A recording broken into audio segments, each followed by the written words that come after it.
Assalamualaikum warahmatullahi wabarakatuh. Halo semuanya, selamat pagi, selamat siang, selamat sore, selamat malam, dimanapun dan juga kapanpun kalian menonton ini. Semoga diberikan kesehatan dan juga keberkahan di setiap kegiatan dan juga agendanya.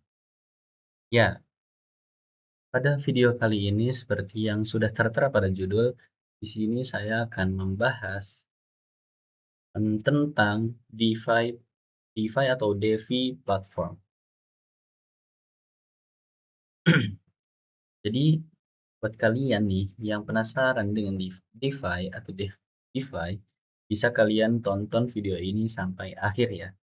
Jangan lupa untuk klik tombol like.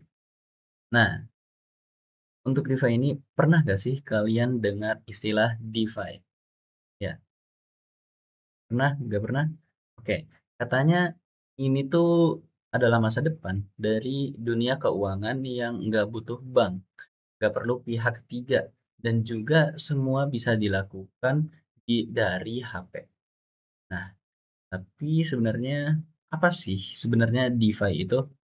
Apakah aman dan gimana cara kerjanya?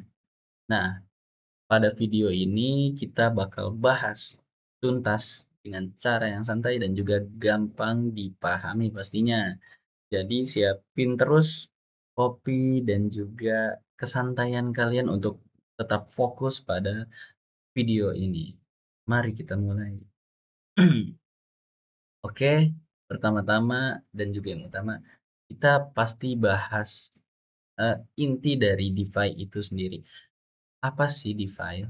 DeFi itu adalah singkatan dari Decentralized Finance atau yang artinya keuangan terdesentralisasi.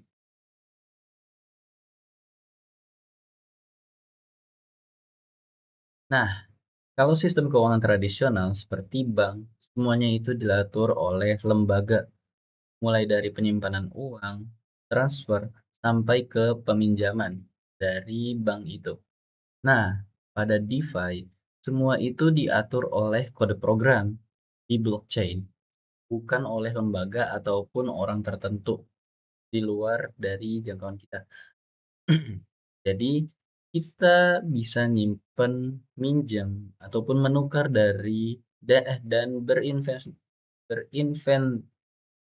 berinvestasi langsung lewat internet tanpa harus lewat bank.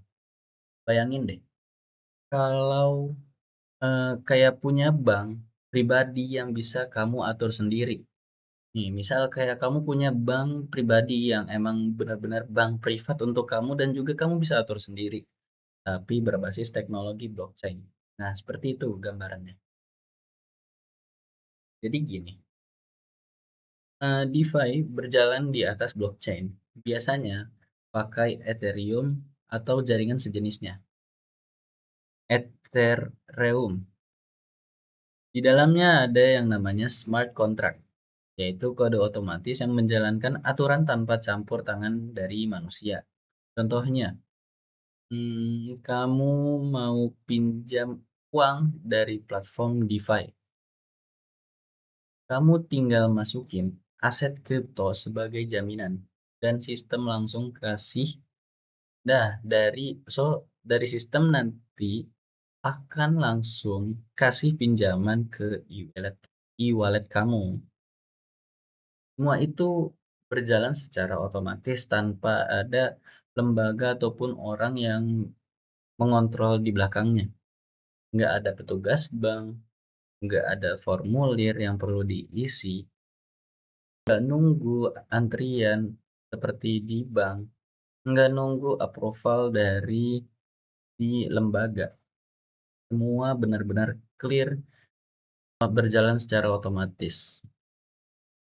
Dan semua data transaksinya itu pasti terbuka. Bisa dilihat dari siapapun di blockchain. Bisa dilihat semua orang di blockchain. Kita lanjut. Jenis-jenis dari layanan DeFi. Nah, Di dunia DeFi ini ada banyak banget layanan yang mirip seperti sistem keuangan tradisional, tapi ini versi digitalnya. Nah, aku beri contoh deh, beberapa contoh. Di sini aku bisa nerapin 4 contoh. Kita masuk ke contohnya. Contoh pertama ada DEX ataupun Decentralized Decentralized Exchange ataupun disingkat DEX. Nah, di sini tuh tempat kamu bisa tukar kripto ke kripto tanpa perantara. Contohnya Uniswap dan juga PancakeSwap. Itu contoh aplikasi dari crypto to crypto change, crypto to crypto di sini. Yang kedua ada lending and borrowing. Nah, di lending and borrowing ini kamu bisa minjam aset kripto dan juga dapat bunga. Walaupun bunga di agama Islam itu kurang baik ya, ataupun bisa dibilang haram. Nah, jadi eh, atau pinjam aset lain pakai kripto kamu sebagai jaminannya. Jadi di lending and borrowing ini kamu bisa meminjam aset kripto atau pinjam aset lain pakai kripto kamu sebagai jaminannya. Jadi aset jaminan kripto itu intinya. So lanjut ke yang ketiga, layanan yang ketiga ada staking dan yield farming. Nah, layanan ini tuh adalah cara lain buat dapat penghasilan dari pasif dari aset kriptonya. Ini tuh cukup dibilang menguntungkan dengan mendapatkan penghasilan pasif dari aset kripto. Yang keempat, di sini ada stablecoin. Stablecoin ini apa sih? Stablecoin adalah mata uang digital yang nilainya stabil. Biasanya diikat ke dolar ES, US, Amerika Serikat, kayak USDT ataupun DEI. Intinya pada semua layanan ini, semua fungsi bank bisa dijalankan lewat kode dan juga internet pastinya. Jadi ini lebih memudahkan kita untuk menggunakan layanan-layanan keuangan dengan mudah dan juga cepat dengan satu genggaman kita. Tidak perlu sulit-sulit ke bank lagi. Nah, kita masuk ke pembahasan risiko dan juga tantangannya. Sebenarnya masih ada nggak sih risiko di layanan ini, layanan DeFi ini? Kita coba cek, kita coba bahas. Nah, pada DeFi ini maupun semulus apapun, maupun selancar apapun, maupun itu memudahkan kita sebagaimanapun, pasti tentu aja ada punya risiko besar dan juga kamu harus tahu pastinya. Pastinya seperti risiko keamanan, kalau smart kontraknya ada bug ataupun smart kontraknya ada bug, bisa-bisa kita bisa diserang oleh hacker untuk keuangannya. Berbahaya sekali emang. Tapi itu bisa dicegah dengan keamanan yang lebih smart dan juga keamanan yang bisa lebih terjaga lagi. Lanjut, ada volatilitas harga kripto.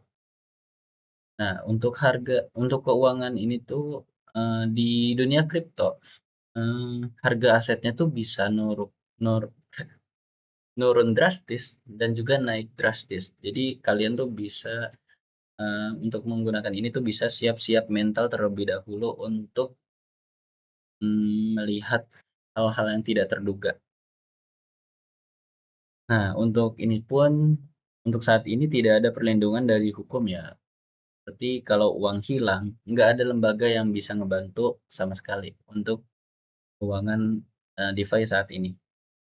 Makanya dari semua itu penting banget nih untuk kita paham dulu intinya, paham dulu cara kerja DeFi dan juga risiko-risiko yang bakal dimunculin dari proyek DeFi ini.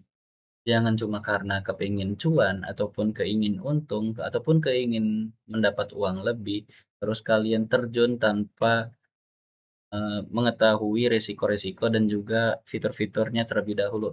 Ibaratnya analoginya kalian itu ikut diving, skydiving tapi tanpa peralatan, pastinya meninggal, begitu. Nah, kita masuk ke bagian contoh nyata dan juga masa depan dari DeFi ini.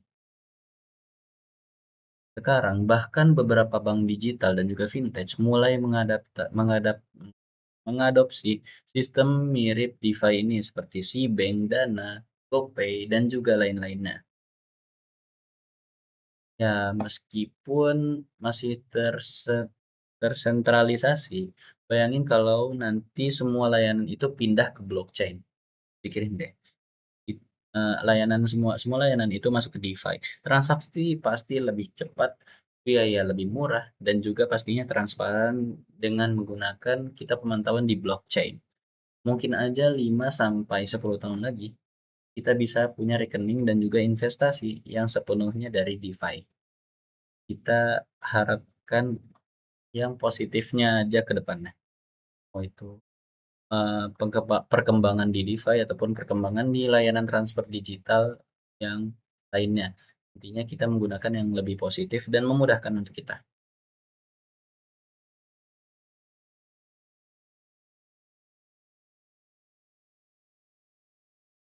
So, kita sudah masuk ke penghujung dari video ini.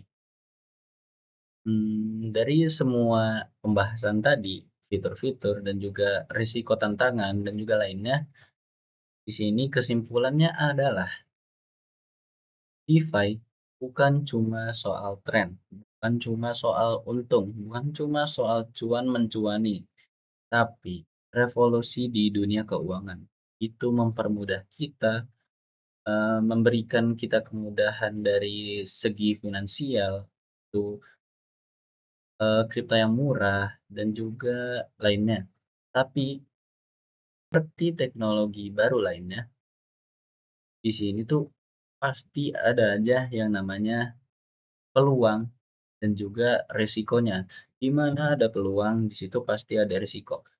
Jadi, di mana kita ingin mendapatkan peluang, di mana kita mendapatkan cuan, kita pikirkan juga apa sih resiko yang bisa kita dapatkan dari yang kita lakukan ini.